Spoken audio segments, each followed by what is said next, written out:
अरे विद्यार्थियों, स्वागत है आप सभी का आपके अपने YouTube चैनल ऑनलाइन स्टडी में। मैं ऑनलाइन स्टडी की ओर से मनीष कुमार का फिर आपका हार्दिक स्वागत करता हूं। फ्रेंड्स, आज का अपना जो जीके जीएस का प्रैक्टिस सेट है वो फिर से अपन नया पेज स्टार्ट करें, प्लान भी स्टार्ट करें।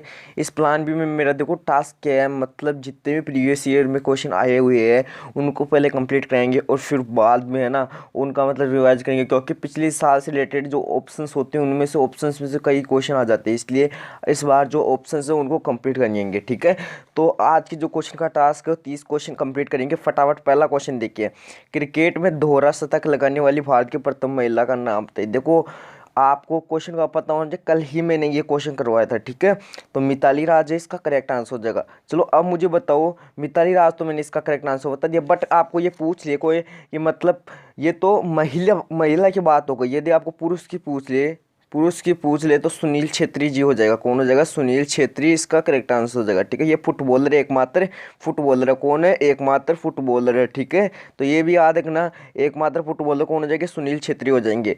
अब एक क्वेश्चन आपको क्या पूछता है, नीरजा भनोट क्या है? नीरजा भनोट क्या है? ठीक है, ये क्वेश्चन आपको पूछता है। तो देखो, जो नीरजा भनोट है अशोक चक्कर पाने वाली भारत की प्रथम महिला है।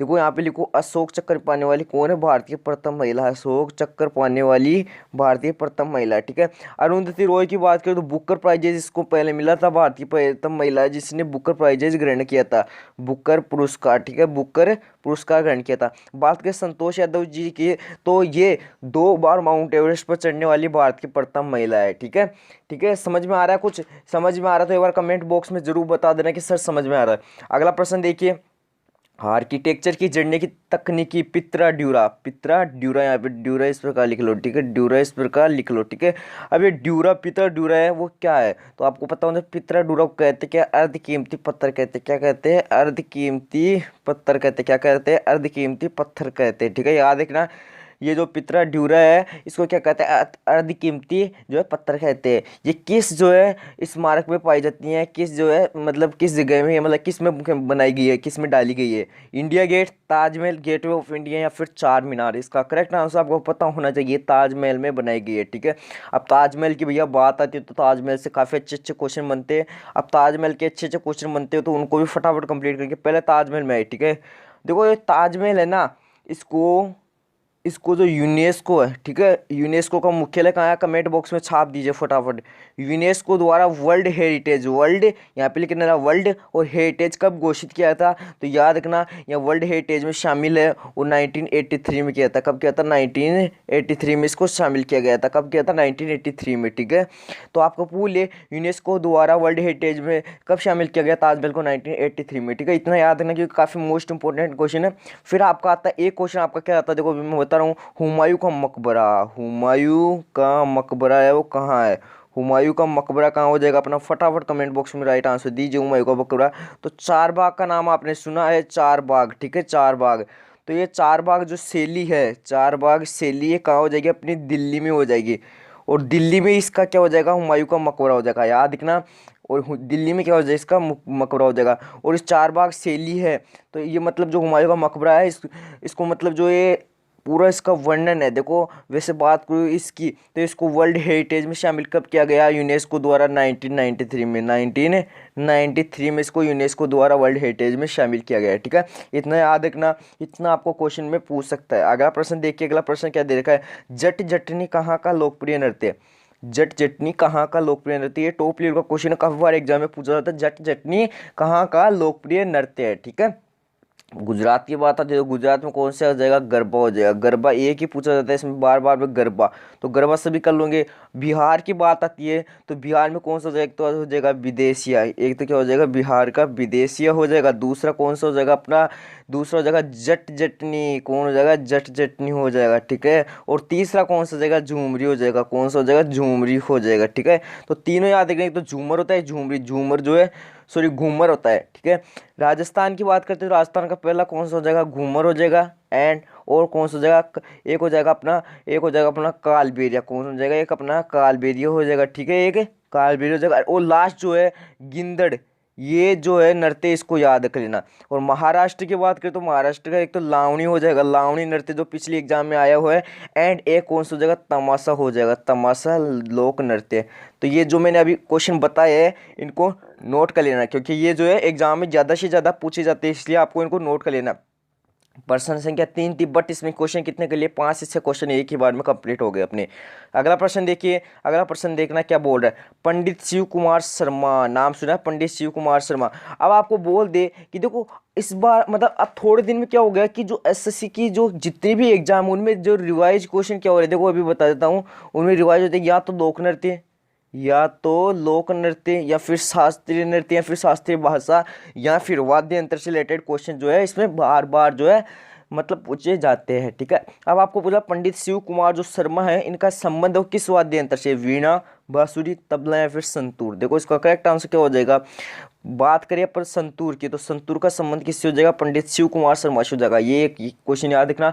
बांसुरी की बात करें तो हरिप्रसाद चौरसिया, हरिप्रसाद चौरसिया। ठीक है, याद रखना हरिप्रसाद चौरसिया जो है इसका संबंध इससे हो जाएगा। एंड एक और याद रख लेना इसका, पन्नालाल घोष, पन्नालाल घोष जो है इनका संबंध भी किससे हो जाएगा, इनका संबंध भी किससे हो जाएगा, बांसुरी से हो जाएगा। पन्नालाल, यहाँ पे लिख लिया पन्नालाल घोष। ठीक है, एक क्वेश्चन आपको क्या पूछा जाता है, एक क्वेश्चन, चलो अब मैं क्वेश्चन आपको पूछता हूँ। देखो आपको बताना, क्या बताना है आपको, कमेंट बॉक्स में बताना आपको। मतलब जो अपने जाकिर हुसैन साहब है और किशन महाराज है, जाकिर हुसैन, जाकिर लिख लेना यहाँ पे, जाकिर हुसैन एंड किशन महाराज का संबंध किस वाद्य यंत्र से, क्योंकि मैंने पहले करवा दिया ये क्वेश्चन। अगला प्रश्न देखिए, राइडर कप है वो किस खेल से संबंधित है। अच्छा question and most important question है, टॉप लगा लो इस क्वेश्चन को कि जो राइडर कप वो किस खेल से संबंधित है, गोल्फ, पोलो, ब्रिज या फिर बास्केटबॉल। देखो जो राइडर कप का रिलेशन है, राइडर कप का रिलेशन है वो किससे हो जाएगा, गोल्फ से हो जाएगा। किससे हो जाएगा, गोल्फ से हो जाएगा। ठीक है, याद रखना इस गोल्फ का एक क्वेश्चन जरूर पूछा जाएगा कि अदर्स जो है बार बार डिवाइड होते हैं। एक याद रखना पोलो, ये पोलो खेल में कौन सा कप दिया जाता है, इसमें देते हैं राधा मोहन कप, इसको भी याद रख लेना। तो राधा मोहन जो कप है अपना वो किस में दिया जाता है, पोलो में दिया जाता है। एंड एक कप और दिया जाता है इसमें जिसको कहते हैं एजार कप। क्या कहते हैं, एजार कप कहते हैं। अब देखो क्वेश्चन अगले की बात आती है तो अगले में ये बास्केटबॉल है ना, इसमें एक कप दो कप जो है याद रख लेना। कौन सा, नेहरू कप, नेहरू कप आपको पूछा जा सकता है, क्योंकि नेहरू कप जो है काफ़ी अच्छा क्वेश्चन है। एक होता है सीके नायडू ट्रॉफी, तो सीके नायडू ट्रॉफी वो किस में दी जाती है, हॉकी में दी जाती है। ठीक है, हॉकी में दी जाती है। अगला प्रश्न देखिए, अगला प्रश्न देख का क्या है, पुस्तक इंडिया 2022 किसके द्वारा लिखी गई। मोस्ट लगा लो इस क्वेश्चन को, मोस्ट लगा लो। ठीक है, पुस्तक इंडिया 2020 वो किसके द्वारा लिखी गई है। अच्छा क्वेश्चन है, डॉक्टर अब्दुल कलाम आजाद, मौलाना अब्दुल कलाम, महात्मा गांधी और बाल गंगाधर तिलक। इनकी कल मैंने पुस्तक बताई थी, जेल में लिखी थी, गीता रहस्य। गांधी जी कौन सी हो जाएगी बताओ फटाफट। एक तो जाएगी सत्य के साथ मेरे प्रयोग, और एक कौन सी हो जाएगी, हिंद स्वराज हो जाएगी। अब देखो ये दो क्वेश्चन आप कंप्लीट मतलब कंफ्यूज करेंगे कि देखो आपको पूछा क्या जा रहा है, आपको पूछा जा रहा है क्या पूछा जा रहा है, फटाफट कमेंट बॉक्स में राइट आंसर दीजिए। आपको केवल ये पूछ रहा है कि दो पुस्तक इंडिया 2020, तो ये किसकी बुक है, डॉक्टर एपीजे अब्दुल कलाम आज़ाद की बुक है। ठीक है, याद रखना। एंड इंडिया विंस फ्रीडम, एक क्या हो जाएगी, इंडिया विंस फ्रीडम, एक क्या हो जाएगी, इंडिया विंस फ्रीडम। ये किसकी हो जाएगी, ये हो जाएगी मौलाना अब्दुल कलाम की हो जाएगी। बट इंडिया 2020 है वो जो पुस्तक है वो किसके द्वारा लिखी गई है, एपीजे अब्दुल कलाम आज़ाद के द्वारा लिखी गई है। ठीक है, इतना याद रखना। अब आपको एक क्वेश्चन पूछा जाता है, भारतीय प्रथम जो शिक्षा मंत्री वो कौन है, भारतीय प्रथम शिक्षा मंत्री कौन बने बताओ। भारतीय प्रथम शिक्षा मंत्री की यदि बात करूँ मैं, शिक्षा मंत्री की, तो वो कौन हो जाएंगे, अपने मौलाना अब्दुल कलाम आज़ाद जी हो जाएंगे। कौन हो जाएंगे, मौलाना अब्दुल कलाम आज़ाद जी हो जाएंगे ये यहाँ पे। ठीक है, इतना क्वेश्चन याद रखना। और देखो इनके जो एपीजे अब्दुल कलाम आज़ाद की एक दो और लिख लेना, wings of fire, wings of fire. ठीक है, WINGS। ठीक है, विंग्स ऑफ फायर। ठीक है, नेक्स्ट लिखो टर्निंग पॉइंट, ये भी लिख लेना, इसकी ही कविता है। एंड एक लास्ट लिख लेना इसकी क्या, इग्नाइटेड माइंड। ठीक है, इग्नाइटेड माइंड जो है इसकी ही कविता है, इग्नाइटेड माइंड भी इसी की कविता है। ठीक है, तो मैंने क्या बताया इसकी, एक तो ये बता दिया इंडिया 2020, एक बता दिया मैंने आपको विंग्स ऑफ फायर, एक बता दिया टर्निंग पॉइंट, और लास्ट बता दिया इग्नाइटेड माइंड हो जाएगा। अगला प्रश्न देखिए, प्रथम भारतीय पुरुष का नाम बताइए जिन्होंने इंग्लिश चैनल को जो है तैर कर पार किया था। अपन सब जानते हैं कि महिला का तो नाम जानते हैं, ये देखो ये रहा, आरती शाह तो क्या हो जाएगी, महिला, इसलिए ये ऑप्शन गलत हो जाएगा। अब आप बात करें जो मिहिर सेन है, मिहिर सेन क्या हो जाएंगे, इंग्लिश चैनल तैर का पार करने वाले जो है भारतीय पुरुष हो जाएंगे, ठीक है, याद रखना। अब एक क्वेश्चन आपको पूछा जाता है, भारत रत्न प्राप्त करने वाले जो है पहले कौन थे, मतलब भारत की ओर से सर्वप्रथम किसको भारत रत्न मिलता है, अपन कह सकते हैं वह भारतीय पुरुष कौन थे जिनको भारत रत्न से सम्मानित किया गया, सर्वोच्च रत्न से सम्मानित किया गया। तो रविंद्रनाथ टैगोर जी है, इनको सम्मानित किया गया था, ठीक है, इतना याद रखो। देखो एक जो वीरेंद्र सहवाग है, अब आपको पूछा जा सकता है ये वीरेंद्र सहवाग कौन है, क्योंकि वीरेंद्र सहवाग का एक क्वेश्चन आपको पूछा जा सकता है, क्योंकि सभी क्रिकेट खेलते हो, सभी को पता होना चाहिए वीरेंद्र सहवाग है वो कौन है। वीरेंद्र सहवाग फटाफट एक बार कमेंट बॉक्स में छाप दीजिए ये कौन है, फटाफट कमेंट बॉक्स में छापो, क्योंकि जब तक आप क्वेश्चन नहीं छापोगे तब तक आपको समझ में नहीं आएगा, ठीक है, और जल्दी से जल्दी आपको छापना पड़ेगा तभी आपको समझ में आ जाएगा, ठीक है। तो याद रखना ऐसे क्वेश्चन एग्जाम में बहुत ज़्यादा पूछे जाते हैं। अब आपको इसका कमेंट में जो है राइट आंसर छापना है, ठीक है। आपके लिए एक क्वेश्चन मैंने बता दिया, कमेंट में छापना। अगला प्रश्न देखिए, अगला प्रश्न क्या दे रखा है, सोन नदियाँ कौन सी पहाड़ियों से निकलती है, अच्छा क्वेश्चन है, सोन नदियाँ कौन सी पहाड़ियों से निकलती है, ठीक है, तो ये निकलती है अपने अमरकंटक की पहाड़ियों से। कैसे, तो अमरकंटक की जो पहाड़ियाँ है वो देखो, मेकाले, नाम सुना है मेकाले, मेघालय की सबसे ऊंची चोटी कौन सी, अमरकंटक की पहाड़ी, ठीक है। और यहाँ से जो है अमरकंटक की पहाड़ी से एक तो अपनी निकलती है नर्मदा, नर्मदा नदी, और एक कौन सी निकलती है, सोन नदी, ठीक है। तो सोन और नर्मदा दोनों निकलते हैं। इस पे बना हुआ है सरदार सरोवर बांध, सरदार सरोवर बांध एंड धुआंधार, धुआंधार वाटरफॉल, ठीक है, धुआंधार जलप्रपात बना हुआ है इस पे। सोन नदी की बात करें तो सोन नदी पे क्या हो जाएगा, ओमकारेश्वर बांध, ओमकारेश्वर बांध नाम सुने हो ना, ओमकारेश्वर बांध, ठीक है। तो कौन सी नदी पर हो जाएगा, सोम नदी पर हो जाएगा, ठीक है, याद रखना, अच्छा क्वेश्चन है, टॉप लेवल का क्वेश्चन है, ठीक है। तो ये कंप्लीट करो। अब बात आती है अरावली की पहाड़ियों की, तो अरावली की पहाड़ियों की जो है मतलब कौन सी नदी निकलती है यहाँ से, लूनी नदी मतलब निकलती है, लूनी नदी का एंटर होता है, ठीक है, याद रखना इस क्वेश्चन को, मोस्ट इंपोर्टेंट क्वेश्चन है। और इसकी सबसे ऊंची चोटी की बात करें तो गुरु शिखर हो जाएगी, गुरु शिखर हो जाएगी, और ये कहाँ हो जाएगी, माउंट आबू राजस्थान में जाएगा। एक क्वेश्चन मैं पूछ रहा हूँ, इसकी जो लंबाई बताओ, फटाफट कमेंट बॉक्स में हाइट जो भी है बता दो उसकी फटाफट, ठीक है। अब एक क्वेश्चन आपको क्या आता है, सतपुड़ा जो पर्वत श्रेणी है, सतपुड़ा पर्वत श्रेणी, ये कहाँ हो जाएगी, एमपी, और कहाँ हो जाएगी, मतलब सबसे बड़ी जो चोटी इसकी धूपगढ़ हो जाएगी, क्या हो जाएगी, धूपगढ़ हो जाएगी इसकी सबसे बड़ी चोटी, ठीक है, याद रखना इसकी सबसे बड़ी चोटी कौन सी हो जाएगी, धूपगढ़ हो जाएगी। एंड जो नीलगिरी पर्वत है इसका तक इतना कोई अच्छा क्वेश्चन नहीं पूछा जाता है, लेकिन यहाँ इसकी जो है मतलब यहाँ पे एक जनजाति पूछी जाती है, तो टोडा जनजाति यहाँ पे पाई जाती है, और इसकी चोटी का नाम लिख लेना, चोटी का नाम क्या हो जाएगा, दो दो बेटा, क्या हो जाएगा, दो दो बेटा, दो दो बेटा, इसकी जो है सबसे बड़ी चोटी है। एंड यहाँ पे कौन सी जाति निवास करती है, तो कौन सी करेगी, टोडा, कौन सी हो जाएगी, टोडा जो जनजाति है वो यहाँ पे निवास करती है। तो इस प्रकार इन क्वेश्चनों का एक बार स्क्रीनशॉट ले लीजिए। अगला प्रश्न देखिए, who lives of India, who lives if India जो पुस्तक है ये मतलब जो है किसका कथन है, ये पूछा है, who lives if India dies, ठीक है, बताओ किसका कथन है, बाल गंगाधर तिलक, राम प्रसाद बिस्मिल, जवाहरलाल नेहरू, या फिर महात्मा गांधी। तो देखो क्वेश्चन को थोड़ा सा आपको घुमा दिया है कि जो देखो who lives if India dies, तो ये जो कथन है तो ये किसका हो जाएगा, फटाफट कमेंट बॉक्स में राइट आंसर दीजिए। अच्छा क्वेश्चन है, तो ये जवाहरलाल नेहरू जी का हो जाएगा, किसका हो जाएगा, जवाहरलाल नेहरू जी का हो जाएगा, अच्छा क्वेश्चन है। बात करते हैं, एक आता है अपना राम प्रसाद बिस्मिल का, तो सरफरोशी की तमन्ना अब हमारे दिल में, सरफरोशी की तमन्ना जो हमारे दिल में है, ये किसका वाक्य हो जाएगा, इसका हो जाएगा, ठीक है, याद रखना। एक बाल गंगाधर तिलक का क्या होता है, स्वराज मेरा जन्मसिद्ध अधिकार है, स्वराज मेरा जन्मसिद्ध अधिकार है, मैं इसे पाकर रहूंगा। बात करिए स्वराज शब्द का प्रयोग किसने किया था, स्वामी दयानंद सरस्वती जी ने किया था, ठीक है। एक आता अपना देखो, करो या मरो का नारा दिया था किसने, गांधी जी ने। एंड एक और याद रख लेना, क्या लिख लेना, मोहम्मद इकबाल का, ये ज़्यादा से ज़्यादा पूछा जाता है, मोहम्मद इकबाल जो है इसका क्या पूछा जाता है, इसका पूछा जाता है सारे जहाँ से अच्छा हिंदुस्तान हमारा, ये इसी ने दिया था। अगला प्रश्न देखिए, अगला प्रश्न क्या दे रखा है, देखो भारतीय अर्थव्यवस्था का द्वितीय क्षेत्र क्या है। देखो भारतीय जो अर्थव्यवस्था है वो 3 पार्टीशन में है, देखो फर्स्ट मतलब प्राइमरी, सेकेंडरी और तृतीयक, ठीक है। इसमें क्या आता है, इसमें आता है कृषि प्लस पशुपालन प्लस मत्स्य पालन, ठीक है, याद रख लेना। सेकंड जो होता है इसको बोलते हैं प्राइमरी, इसको बोलते हैं सेकेंडरी, इसको तृतीयक बोलते हैं, ठीक है। अब सेकेंडरी में क्या आता है, उद्योग आता है, क्या होता है, उद्योग आता है, ठीक है। और तृतीयक में क्या आता है, सेवा आती है, ठीक है, सेवा वगैरह आ गई, ठीक है। अब आपको बोला द्वितीयक मतलब सेकेंडरी में क्या आ जाएगा, उद्योग आ जाएगा, क्या हो जाएगा, उद्योग आ जाएगा। अगला प्रश्न देखिए क्या दे रखा है, बेस्टिल जेल पर जनता के हमले ने कौन सी घटना को जन्म दिया। अच्छा क्वेश्चन है, टॉप लेवल का क्वेश्चन है ये एग्जाम में। इसमें देखो ऐसा तो रिवाइज होगा नहीं, लेकिन घुमा के रिवाइज होगा। अब घुमा के कैसे रिवाइज होगा अभी मैं आपको बता रहा हूँ। रूस की क्रांति, फ्रांस की क्रांति, सोवियत संघ का विघटन या फिर नहीं। देखो जो यहाँ पे क्या था, बेस्टिल जेल में क्या, मतलब यहाँ पे जो है एक बेस्टिल का दुर्ग है, मतलब अपन वैसे बात करें तो बेस्टिल का दुर्ग भी कह सकते हैं इसको।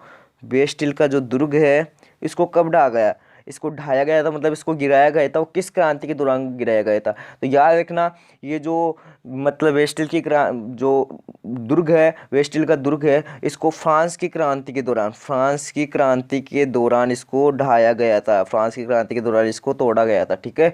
और देखो याद क्या करना आपको, ये किसके विरोध में हुआ था, तो विरोध में हुआ था लुई 16, ठीक है, लुई 16 के विरोध में हुआ था, याद रखना ये भी। और कब हुआ था, 1789 में। तो आपको पूछ सकता है किसके विरोध में हुआ था, लुई 16 के। और कब हुआ था, 1789, मतलब फ्रांस की क्रांति। तो इसका करेक्ट आंसर हो जाएगा। अब अदर्स जो ऑप्शन बच गए उनको भी कंप्लीट करेंगे। आपने रूस की क्रांति के बारे में सुना हो, तो रूस की क्रांति को क्या बोलते हैं, बोल्शेविक क्रांति भी कहते हैं। बोल्शेविक जो क्रांति है इसी को कहते हैं, बोल्शेविक क्रांति भी इसी को कह सकते हैं। ये कब हुई थी, 1917 में हुई थी। कब हुई थी, 1917 में हुई थी। और किसके मतलब द्वारा हुई थी, लेनिन, नाम सुना होगा, लेनिन, लेनिन के द्वारा हुई थी। किसके द्वारा हुई थी, लेनिन के द्वारा हुई थी, ठीक है। एक आपको पूछा क्या जाता है, देखो आपको थोड़ा सा मैं इसको इरेज कर रहा हूँ क्योंकि मोस्ट इंपॉर्टेंट लिख रहा हूँ, इसलिए इसका स्क्रीनशॉट ले लीजिए। अब मैं बोल रहा हूँ आपको मिखाइल, इसको लिख लीजिए नाम को, अच्छा क्वेश्चन है ये। मिखाइल, क्या बोल रहा हूँ, मिखाइल गोर्बाचेव, क्या हो जाएगा, मिखाइल गोर्बाचेव। तो देखो ये जो मैंने नाम बोला है पहले तो इसको डबल स्टार कर लीजिए, काफ़ी अच्छा क्वेश्चन पूछा जाता है यहाँ से। तो देखो मिखाइल, यहाँ पे लिख रहा है मिखाइल, ठीक है, मिखाइल, ठीक है। तो मिखाइल गोर्बाचेव है। देखो इसका क्या है, इसका निधन हो गया है हाल ही में, ठीक है, इसका तो निपटारा हो गया है। देखो यहाँ से क्या हुआ था, सोवियत संघ का विघटन हुआ था। क्या हुआ था इसमें, सोवियत संघ का विघटन हुआ था। कब हुआ था, 1991 में, 1991 में हुआ था, याद रख लेना क्योंकि यहाँ से क्वेश्चन पूछा जाता है मोस्ट इंपोर्टेंट। सोवियत संघ का विघटन है वो कहाँ से हुआ था, तो कहाँ से हो जाएगा, 1991 में हो जाएगा। और कहाँ से हो जाएगा, मिखाइल गोर्बाचेव के समय हो जाएगा, ठीक है। अगला प्रश्न दे रखा है, क्या दे रखा है, डीएनए की द्विकुंडली जो संरचना होती है, समझ रहे हो ना, कैसे ऐसे ऐसे ऐसे कुछ होती है। तो इसकी जो द्विकुंडली संरचना होती है, हेलिक्स मॉडल भी इसको कह सकते हैं। तो इसकी खोज वो किसने की, तो याद रखना जेम्स, किसने, जेम्स वाटसन, किसने की थी, जेम्स वाटसन प्लस फ्रांसीसी क्रिक, ठीक है, फ्रांसीसी क्रिक, ठीक है, इन्होंने की थी। किसने की थी, एक तो की थी जेम्स वाटसन ने की थी एंड फ्रांसीसी क्रिक ने की थी। अगला प्रश्न देखिए, कौन से स्थल पर 1920 में भारतीय राष्ट्रीय कांग्रेस की बैठक हुई थी। सभी को पता है नागपुर का अधिवेशन हुआ था, वहाँ पे हुई थी। और यहाँ के हेड कौन थे इस टाइम पे, हेड कौन थे, तो ये आपको बताना फटाफट कौन थे हेड, विजय राघवाचार्य। कौन थे, विजय राघवाचार्य, ठीक है, विजय राघवाचार्य आप लिख लेना। विजय राघवाचार्य के कौन थे, यहाँ के हेड थे। एंड इसके समय मतलब नागपुर अधिवेशन में क्या हुआ था, जो असहयोग आंदोलन था, असहयोग आंदोलन इसको पारित किया गया था, असहयोग जो आंदोलन था इसको पारित किया गया था। और इस टाइम पे अपने जो है मतलब वायसराय कौन थे, लॉर्ड चेम्सफोर्ड, क्या थे, लॉर्ड चेम्सफोर्ड। कौन थे, लॉर्ड चेम्सफोर्ड यहाँ के वायसराय हो जाएंगे, ठीक है। ये क्वेश्चन भी आपको पता होना चाहिए। अब देखो ये जो असहयोग आंदोलन था इसकी समाप्ति कब हुई, तो चोरी चोरा कांड है वो कब हुआ था, पहले ये बताओ। पहले तो इसकी समाप्ति लिख लो, फरवरी 1922, ठीक है। वो क्यों हुई थी, चोरी चोरा कांड के कारण, चोरी चोरा कांड के कारण, चोरी चोरा कांड के कारण इसकी जो है समाप्ति हुई थी, ठीक है। इतना याद रख लेना। यूपी में चोरी चोरा कांड कहाँ हुआ था, उत्तर प्रदेश में हुआ था, ठीक है। इतना क्वेश्चन याद रख लेना। हेड कौन हो जाएंगे, विजय राघवाचार्य हो जाएंगे।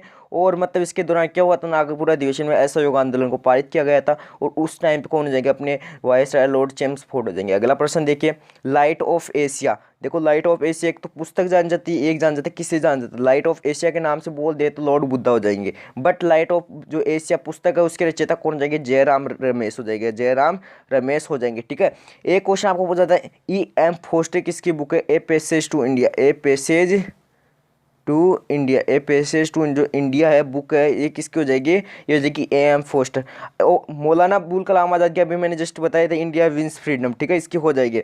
अगला प्रश्न दे रखा है, क्या दे रखा है, हड्डियों का अध्ययन क्या कहलाता है। सबसे पहले बताओ हड्डियों का जो अध्ययन है वो क्या कहलाएगा, तो क्या कहलाएगा, ओस्टियोलॉजी। क्या कहलाएगा, ओस्टियोलॉजी जो है हड्डियों का अध्ययन कहलाएगा, ओस्टियोलॉजी हड्डियों का अध्ययन कहलाएगा, ठीक है, याद रख लेना। अब देखो हड्डियों का अध्ययन तो अपन ने पढ़ लिया। अब देखो आपको पूछ सकता है कि अपने में कितनी हड्डी पाई जाती है, 205, और नवजात में कितनी पाई जाती है, नवजात में पाई जाती है 300, ठीक है, ठीक है। नवजात पे कितनी पाई जाएगी 300। अब देखो लंबी हड्डी की बात करें तो लंबी हड्डी कौन सी हो जाएगी, लंबी लंबी कौन सी हो जाएगा, फटाफट कमेंट बॉक्स में राइट आंसर दीजिए, फीमर हो जाएगी।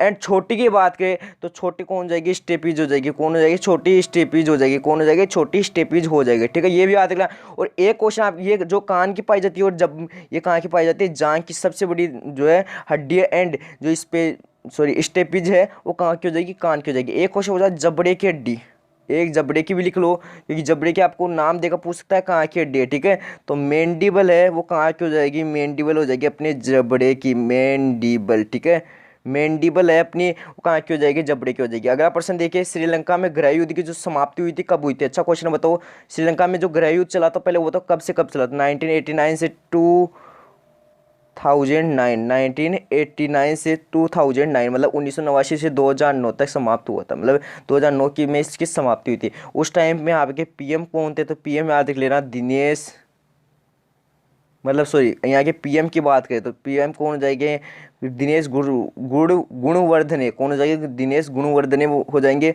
एंड प्रेसिडेंट की बात करें तो प्रेसिडेंट कौन हो जाएगा, रनीले विक्रम सिंधे, रनीले विक्रम सिंध क्या हो जाएंगे, प्रेसिडेंट हो जाएंगे। ठीक है, तो याद रख लेना, ये क्वेश्चन दोनों एग्जाम में पूछे जा सकते हैं। ठीक है, और बात करें इसकी कैपिटल की तो राजधानी क्या हो जाएगी, श्री जयवर्धन, श्री जयवर्धन पूरे कोटे क्या हो जाएगी, श्री जयवर्धन पूरे कोटे हो जाएंगे। ठीक है, इसकी राजधानी हो जाएगी। अगला प्रश्न देखिए, भारत के किस राज्य की जो तटीय सीमा वो सर्वाधिक है। तो सभी को पता है तटीय सीमा किसकी हो जाएगी, किसकी हो जाएगी, गुजरात की हो जाएगी। किसकी हो जाएगी, गुजरात की हो जाएगी। ठीक है, और सबसे कम तटीय सीमा किसकी हो जाएगी, गोवा की हो जाएगी। ठीक है, अब गोवा का एक क्वेश्चन क्या पूछा जा सकता है, ये देखो 1987 में पूर्ण राज्य बना था। ठीक है, एक क्वेश्चन क्या पूछा जाता है, दूध सागर जो जल प्रपात हो कहाँ हो जाएगा, यहीं पे हो जाएगा।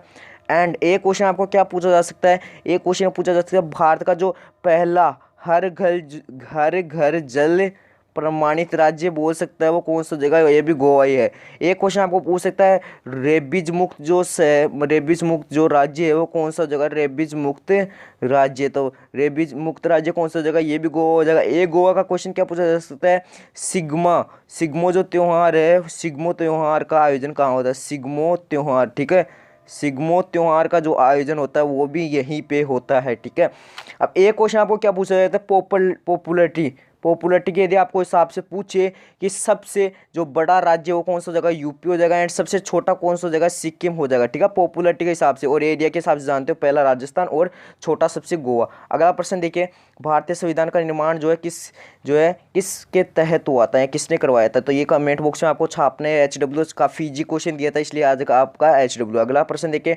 मुद्री है वो कहाँ का लोकप्रिय नृत्य है। मुद्री सभी जानते हो, मुद्रा नहीं, रुपए नहीं बोल रहा मैं, मुद्री बोल रहा हूँ, कहाँ का लोकप्रिय नृत्य। अच्छा क्वेश्चन है और एग्जाम में बार बार आने के इसके चांसेस है।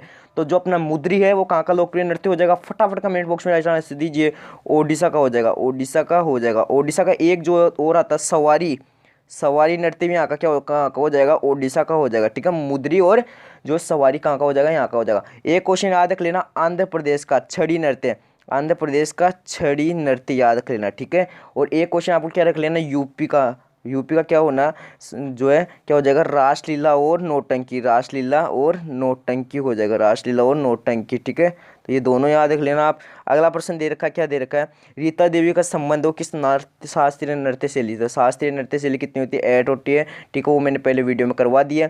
अब रीता देवी जी का जो संबंध है वो किससे हो जाएगा, मणिपुरी जो है शास्त्रीय नृत्य शैली है वो कहाँ का हो जाएगा, मणिपुरी से हो जाएगा। और ये मणिपुरी कहाँ की है, मणिपुर की है। ठीक है, अगला प्रश्न दे रखा है आपको, भारत का बिस्मार्क और हॉकी का जादूगर वो किसे कहा जाता है। तो देखो हॉकी का जादूगर मैं आपको बता देता हूँ, भारत का बिस्मार्क आपको कमेंट बॉक्स में छापना, क्योंकि ये भी मैंने पहले क्वेश्चन करवा दिया है। और हॉकी का जादूगर किसे कहा जाता है, ध्यानचंद्र को कहा जाता है। ठीक है, तो इसमें तो लिख लेना ध्यानचंद्र को कहा जाता है। इसी के दौरान इसका मेजर ध्यानचंद अवार्ड भी दिया जाता था, जिसमें 7.5 लाख राशि थी, उसको कहा जाता है राजीव गांधी खेल रत्न पुरस्कार। अब आपको पूछा था ग्रहों की कुल संख्या जो है कितनी है, 8 है। ठीक है, कितनी हो जाएगी अपनी, 8 हो जाएगी। ठीक है, तो ये जो 8 है इनके बारे में आपको अच्छे से जानना होना चाहिए, क्योंकि 8 में क्या होता है, सबसे चमकीला ग्रह हो जाएगा और सबसे कौन सा मतलब बिना चमकीला सबसे गर्म कौन सा हो जाएगा वो भी आपको पता होना चाहिए, क्योंकि एग्जाम में ऐसे क्वेश्चन है, एग्जाम में बार बार पूछे जाते हैं। ठीक है, तो मैं बता रहा हूँ, एक बार इसको कंप्लीट करते हैं, पहले नीचे चलते हैं, इसको कंप्लीट करते हैं। ठीक है, तो देखो 8 है ना, वो मैं अभी आपको बता दूंगा। पहले तो देख लेना सन आ जाएगा पहले, ठीक है। चलो हम बता देता हूँ, सूरज आ जाएगा मतलब सन आ जाएगा, फिर अपना आ जाएगा बुध आ जाएगा यहाँ पे, और फिर शुक्र आ जाएगा, और पृथ्वी आ जाएगी, मंगल आ जाएगा, और यहाँ पे आ जाएगा अपना बृहस्पति, और यहाँ पे क्या आ जाएगा, शनि आ जाएगा, अरुण और वरुण। अब देखो मैं नाम लिख रहा हूँ इनका, तो यहाँ पे तो सन आ जाएगा, सूर्य आ जाएगा, यहाँ पे क्या आ जाएगा, बुध आ जाएगा, यहाँ पे शुक्र आ जाएगा, क्या आ जाएगा, शुक्र आ जाएगा, एंड यहाँ पे क्या आ जाएगा, यहाँ पे अर्थ आ जाएगी अपनी, और यहाँ पे क्या आ जाएगा, मंगल आ जाएगा, और यहाँ पे क्या आ जाएगा, बृहस्पति आ जाएगा, ठीक है, बृहस्पति आ जाएगा, ठीक है। और यहाँ पे क्या आ जाएगा, शनि, और ये आ जाएगा अरुण, और ये क्या आ जाएगा, वरुण हो जाएगा, ठीक है। अब देखो सबसे ठंडा ग्रह की बात करें तो वरुण है, यहाँ पे जो वरुण है वो सबसे ठंडा हो जाएगा, ठीक है।